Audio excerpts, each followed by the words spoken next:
just puhuttiin ihan samaa tuolla, että se koko ajan käytti täällä kentällä nenää ja sitten mentiin pimeeseen, missä se olisi saanut käyttää sitä, niin sitten se oli nokka kiinni. Joo, se on ainut. Muuten niin joo, niin se onkin hirveän säikky niin kuin tilanteisiin, ihmisiin vaan, mutta ei tilanteisiin. Joo, niin on. No, laukauksessa ei ole mitään ongelmaa, se on laukausvarma. Tuo kun vieras ihminen sitä jututtaa äkkisestään ja vähän uhkan jälkeenkin, tuossa näkyy tuossa puolustushyökkäyksessä kanssa, se pikkasen jännittää sitä. Se tulee silleen hiljaa siihen ja sitä kärsii nykiäkin, se hyväksyy sen.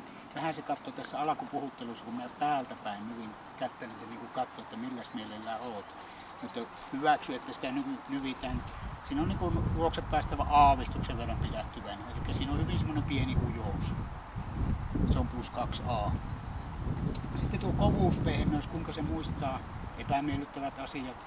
Tuo haalari on se erikoiskoe. Tietysti katsotaan muutenkin koko ajan. Kelkalla näkyy se pieni pehmeys, että se pikkasen kestää ennen kuin se ottaa kantaa siihen. Haalarin nimenomaan sen säikähti hyvin siinä, käytiin kääntymässä, tultiin uudelleen. Semmoinen kaunis kaados oli.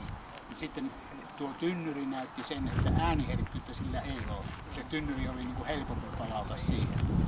No, sillä on pehmeyttä, sillä on kovuutta tuossa luonteessa, sillä on pehmeyttä vähän enemmän. Siksi se on hieman pehmeä. Ja se on parempi, helpompi kouluttajalle neuvoa sille nämä asiat, mitä halutaan tehdä siinä. No sitten tuo temperamentti, siinä katsotaan mielenvilkkaus, havaintokyvyn nopeus, kuinka se suhtautuu ympäristöön, onko se oikea-aikaisesti oikeassa suunnassa, tekeekö se oikeita ratkaisuja, kuinka nopeasti. Tynnyri on erikoiskoe, siinä katsotaan väestön suunta, pituus, voima, minkä näköinen se on. No se on niin kuin vähän virkamiesmäinen, se tekee sen mikä on niin kuin pakko tehdä, ei yhtään enempää. Ja se tekee omalla rytmillään ja se on kohtuullisen vilkas tällä asteella, +2. Sitten tuo toimintakyky, kelkkakoe erikoiskokeena, siinä on pieni uhka mukana kun tulee kelkka päin ja toimintakykyä mittaa myös tuo hämärän tilan huone, missä se tulee se hämärän tilan läpi sinun luokseen käyttäen enää.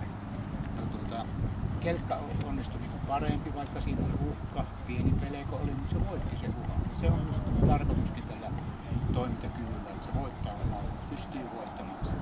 Ja sitten pimeässä se oli kuitenkin sen verran jännitti, että nenä ei auennut, ei lähtenyt käyntiin. Se yltää siihen kohtuulliseen alareunaan, ja nykyään tässä kaavakkeessa on tämmöinen kohta kuin kohtuullisen pieni. Se on saman arvoinen pisteellisesti kuin kohtuullinen, 1+1A. Sitten terävyys, kun se on yksin tuolla seinässä, ihminen käyttäytyy sitä kohti uhkaavasti, katsotaan lähteekö se nousemaan ihmistä vastaan. Ja tämä ei lähde nousemaan, sillä on aggressioalue aika syvässä varmasti. Että se tosiaan istahti ja katsoi silmät suurena, että no jos on pakko niin lyö. Eli koira, joka ei osoita lainkaan terävyyttä, se on +1B. Sitten puolustushalu, olitte tuossa ihan poikki kulkemassa, teitä kohin hyökätään. Halua haetaan, ei kykyä missään nimessä. No se vähän hyvin toimi hyökkääjä, se antoi vähän sille rohkeutta lisää, niin se lähti mukaan siihen, se pari kertaa tossahti päin. Sitten ei siinäkään ollut aggressiivisuutta, se on lähinnä ilmoitus, mutta halusi sitä kohti hyökkääjää. Sillä se tienasi sen +1 pieni. Taisteluhalu, leikkimyshalu, kamppailuhalu, sitä se ei niin oikein halua lähteä tekemään. Kelkkaa vastaan henkinen taistelu oli aika pientä, vähän taistelu kuitenkin, ja sitten nyt tuossa se pari pössäystä, no niillä se tienasi sen pieni.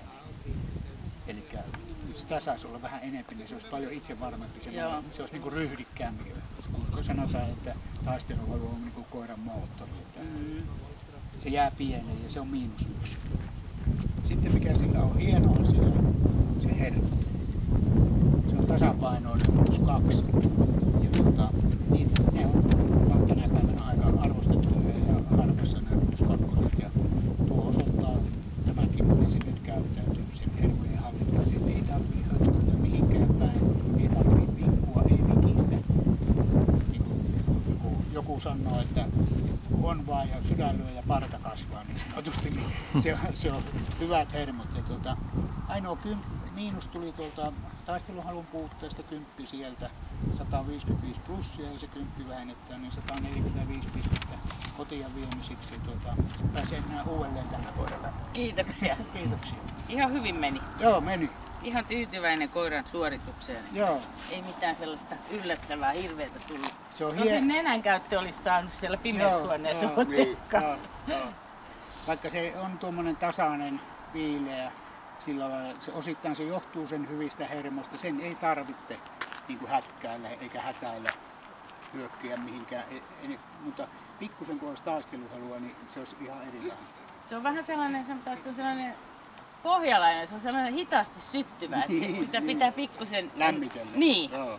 Se ihan niin vertailet niihin MH-lomakkeen rupsien paikkoihin ja noita ja mietit, niin sit pitää ruveta niinku koirasta semmonen. Joo. Kyllä se on silleen, niin kuin mä sanoin, että suurin piirtein niin kuin mä osasin sen kuvauksen perusteella olettaa, mitä se täällä tekee, koska sielläkään se ei reagoinut ääneen mitenkään siihen. Se käveli ihan reippaasti sen ohi. Haalaria se meni itse ihan vapaaehtoisesti kattoon, kun se nostettiin uudestaan ylös, että sille ei jää niin kuin hirveästi tommosia pelkotiloja. Mutta se on hyvä, se on hyvä sinne. Joo. Kyllä siitä. Hyvä koira tulee. Vielä on vuosia toivon mukaan edessä kouluun. Ei tuommoinen koira, niin se ei ressaakaan itseänsä. Ei niin. Hyvä. Kiitoksia. Kiitoksia.